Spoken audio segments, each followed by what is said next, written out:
Wife left me looking after my dying father. But she returned crawling after.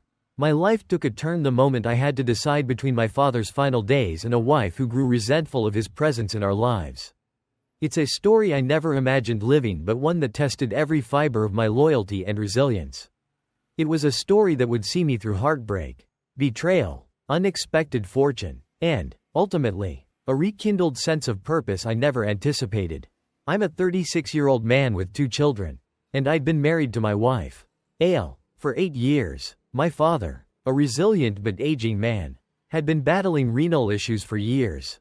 The gravity of his illness grew heavier over time, especially as he began to require dialysis twice a week. Knowing his limitations, I stepped up to help him in ways that I believed any child should.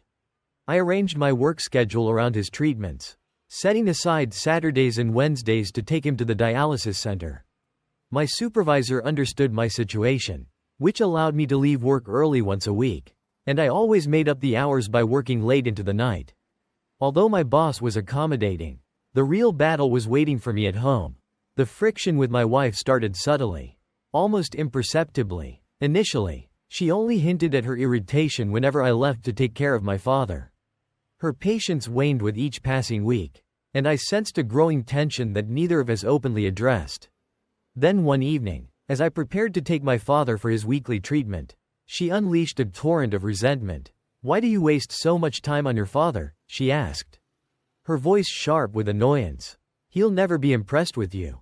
He's cut you off from everything, hasn't he?" To give you some context, my father and I hadn't always been on the best terms. My father, a businessman, built a merchandise company from the ground up.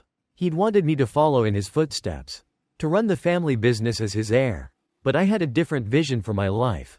Technology fascinated me, and I pursued a career in software development, something my father had grudgingly accepted but never truly supported. After graduation, I landed a job in IT, and while it was a modest beginning, I felt proud to be charting my own path. My father, however, saw it as a betrayal, a rejection of the legacy he'd built. It led to a serious rift between us, one that cut deep and left lasting scars. My mother passed away 5 years ago, a loss that devastated my father. The death of his companion only deepened the loneliness he felt, and our fractured relationship began to mend in her absence. I started bringing my children to visit him, helping them bond with their grandfather. As time went on, I resumed regular visits and, ultimately, agreed to help with his dialysis treatments.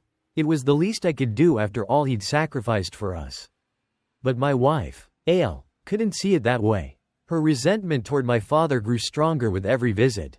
She believed that by focusing on my father, I was jeopardizing our future and wasting time on a man who had already cut me out of his will.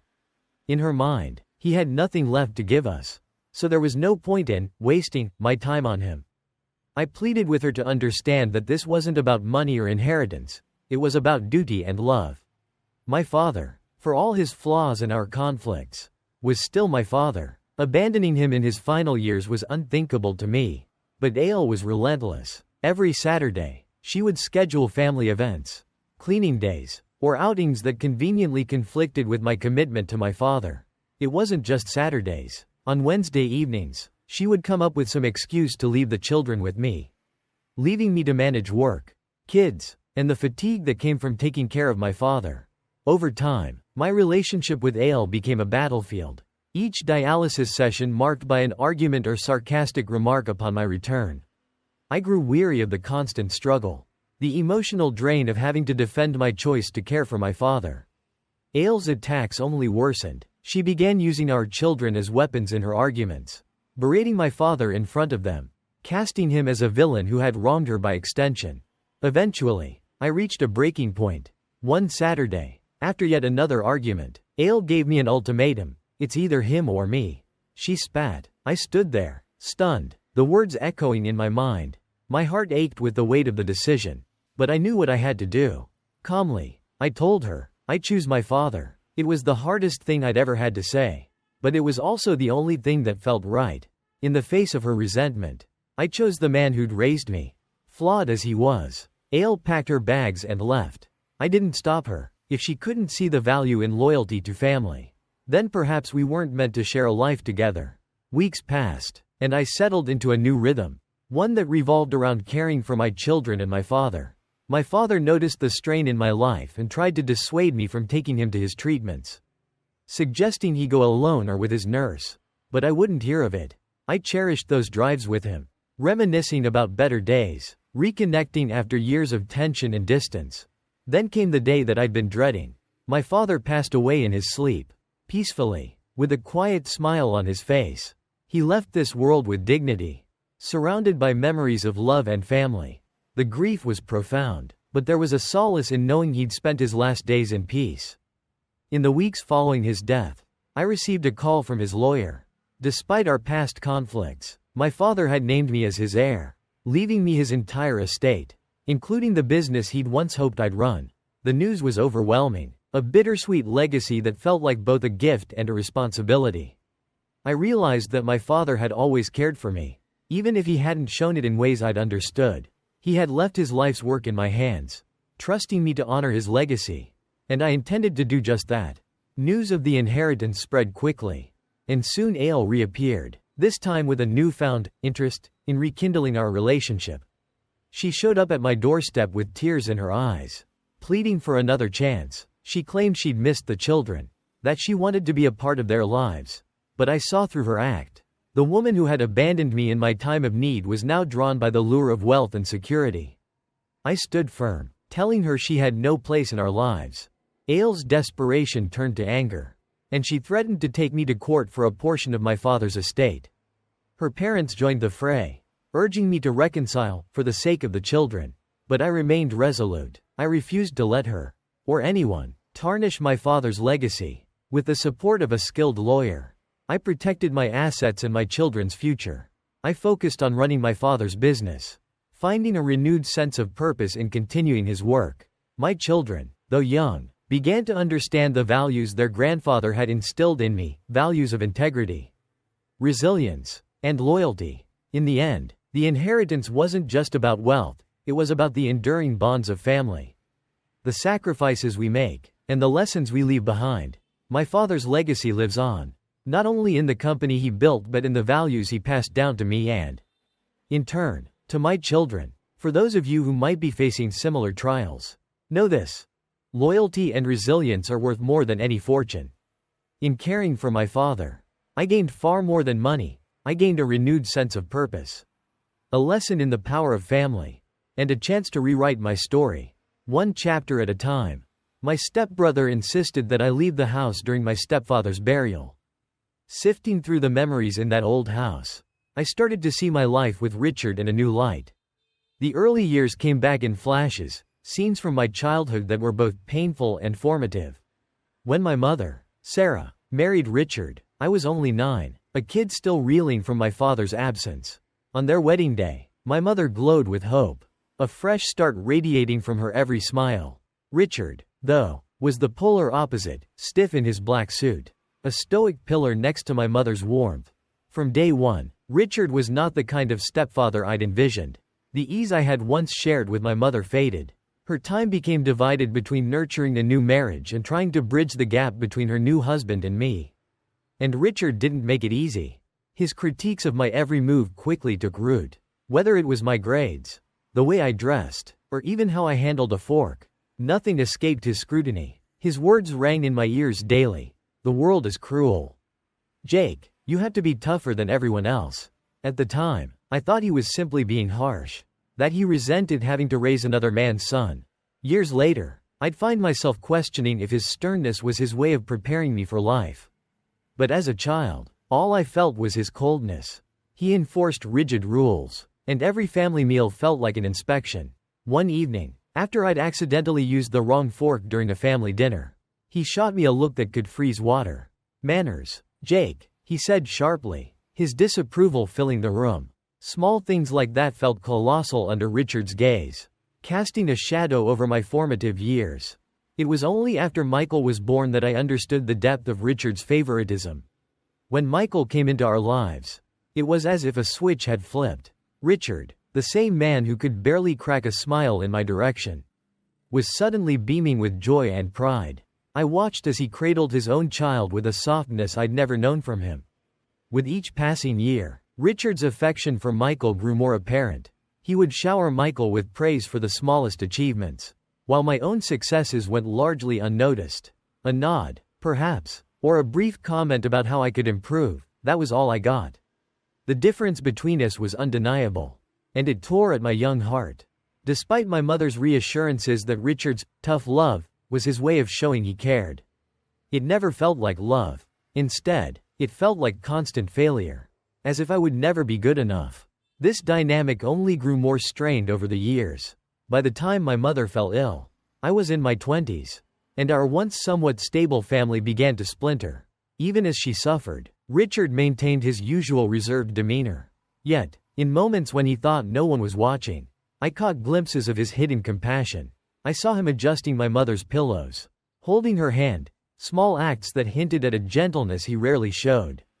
Her passing marked a turning point, leaving me alone with Richard in a relationship that felt irreparably fractured. Taking care of him in his later years was like navigating a minefield. He was as critical and stubborn as ever. Yet occasionally, I sensed a hint of gratitude, a brief look, a softening of his tone. It was in those rare moments that I wondered if he regretted the way he'd treated me. Maybe, just maybe, he realized that I'd been there when it mattered most.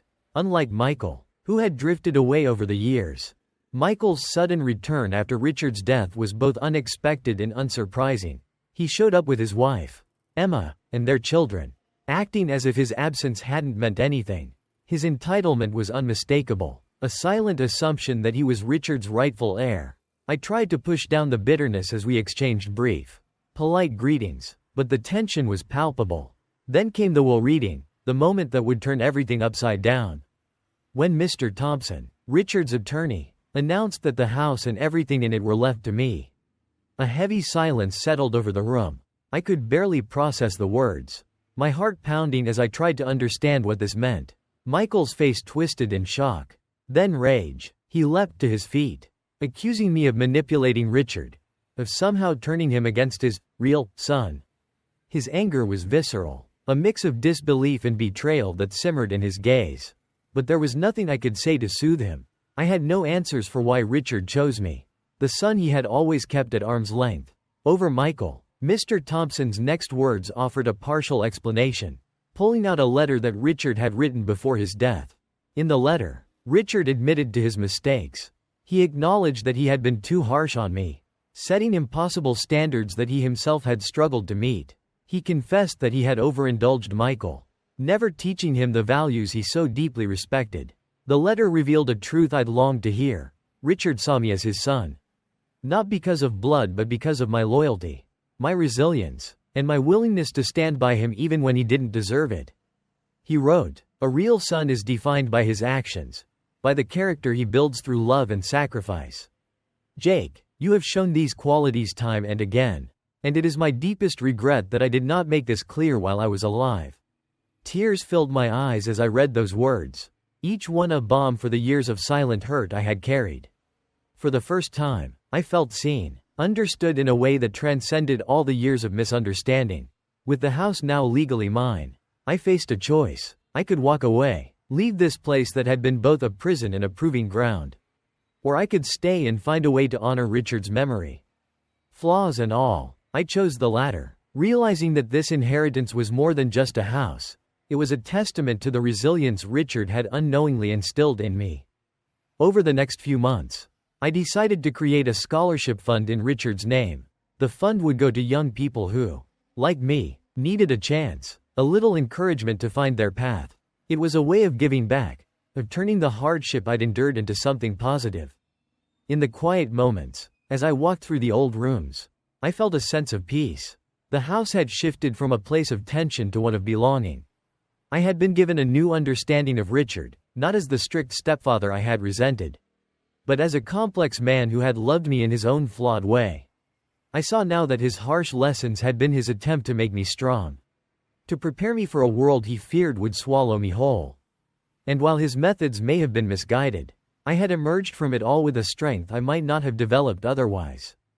The journey wasn't easy, nor was it without its scars. But I came to realize that forgiveness doesn't erase the past, it reframes it. allowing us to carry forward the lessons without being weighed down by the pain. As I look back, I know that Richard's legacy was more than the house or the inheritance. It was the understanding that resilience, compassion, and integrity are the true marks of a son. In honoring those values, I finally felt I had found the family I'd longed for all along, not in another person's approval, but within myself. My family is trying to make my golden child sister the bride at my wedding. Growing up, family can feel like both a blessing and a curse. In my case, the curse took the form of my golden child sister, a title bestowed upon her by none other than my parents. To them, she was the golden standard, the shining example, while I was somehow always the other. It was an unspoken rule in my family. My sister's needs and wants came first. If she wanted something, my parents would twist their lives, and mine, into knots to get it for her. Even on my own birthday, I could expect my favorite cake to be overlooked in favor of her preferences. Little did I know back then, but those years of overshadowing and the insistent favoritism were only the beginning. By the time I was engaged, my relationship with my family had already been scarred by years of my sister's manipulations and my parents' biased approval. It was almost a reflex, something I could predict without fail.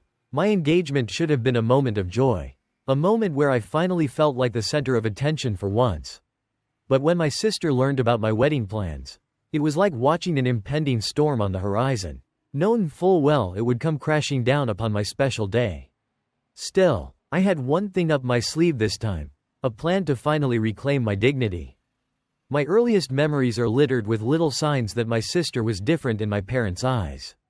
She was a year older, a trait that made her wiser, braver, and, for some reason, more deserving of everything. Birthdays, holidays, even mundane family dinners somehow gravitated toward her.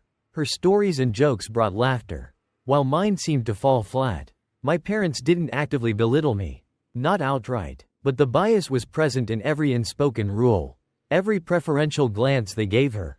When it came time for birthdays, my mother would always ask, "So, what flavor cake would you like, dear?" But her eyes would slide to my sister before I even responded, already mentally preparing her favorite.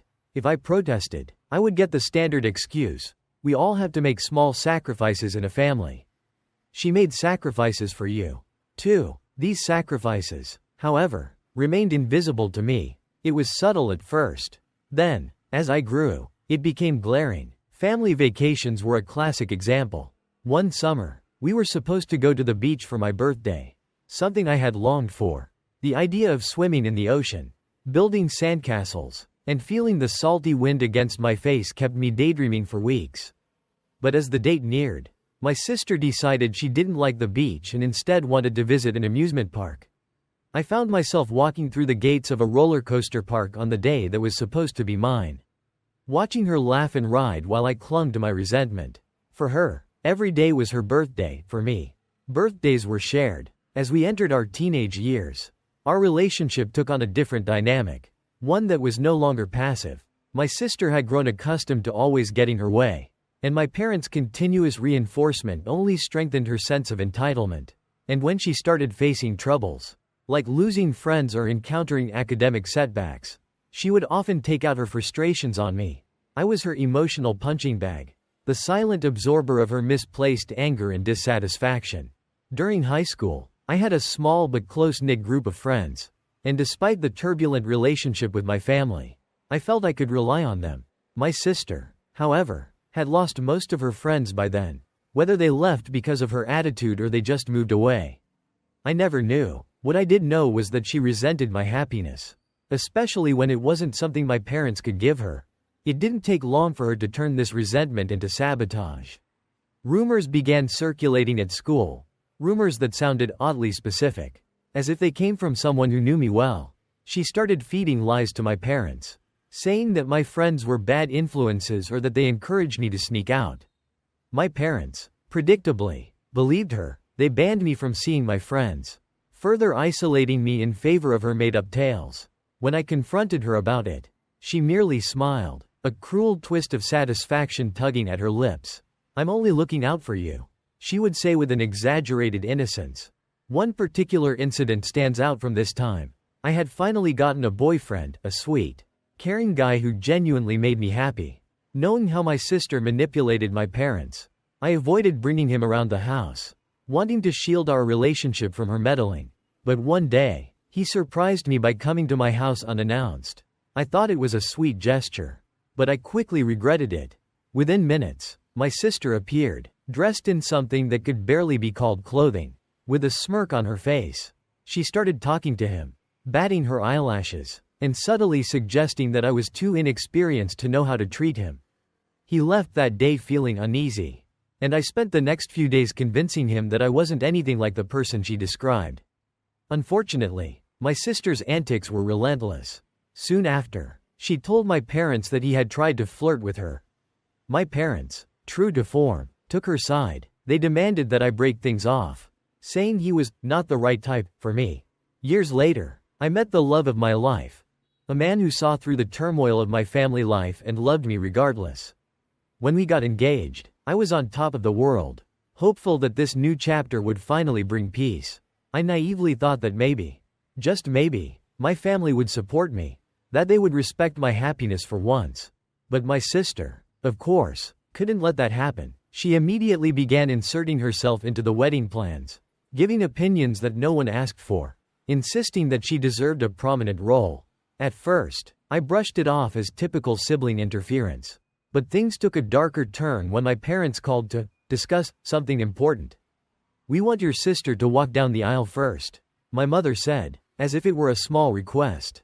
After all, she's older, and it would mean so much to her. Stunned silence followed. I couldn't believe what I was hearing. This was my wedding day, my one chance to finally be celebrated.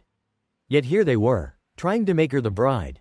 After a long pause, I simply replied, "I need to think about it." Before hanging up, that's when my fiancé and I hatched a plan. He was as outraged as I was, if not more, and together we devised a way to turn their ridiculous request against them. We would go along with their plan, or at least pretend to. But we would have one critical ally, a security guard at the venue.